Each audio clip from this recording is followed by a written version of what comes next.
Hey. Okay, so it's Friday, Found Out Friday, and I'm gonna teach the next few weeks on, well, we'll see how far it goes. First, I'm gonna start with saltine crackers. And you may be going, what in the world? Why would you teach on saltines? Well, it's because the Lord impressed upon me through a friend about 6 weeks ago that I needed to take communion and I needed to do it daily. So in the process of that, when you know, my introduction on Tuesday was when you ruminate on something, ruminate, that was in the negative sense, you're constantly studying, rehearsing, analyzing, mulling over, cow chewing or cud on the negative, okay? But remember that I told you that the purpose of rumination was to what? Extract more nutrients and make something easier to digest. And those are positive things. That's the reason why a cow has a cud and chews it. We're extracting the very most from it. So what has to be the source of, it has to be something good, right? So just like a cow chewing her cud with the wheat or alfalfa or whatever it is that they're maybe grazing on, it's good for them. They're not chewing on something that's bad for them, okay? All right, so I told you I was gonna talk about ruminating on communion and the things the Lord has been showing me since I've been doing this for over 6 weeks.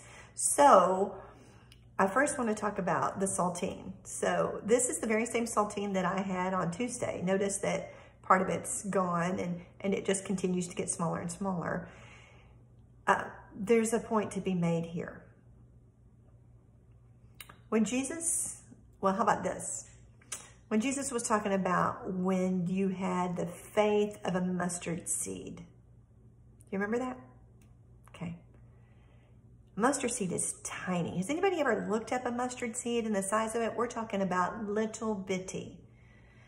I only need a small portion of this to do what? This to celebrate communion, to do what? To remember that Jesus went into covenant with the Father. He took his blood into the Holy of Holies. And that's why that veil was ripped from top to bottom, because Jesus bridged that gap. We no longer needed priests. We no longer needed somebody to function as a holy person on our behalf. Jesus became our high priest, and therefore we have direct entrance into the throne room. We have communion is to what? He instructed that we do this as believers until he returns. Why?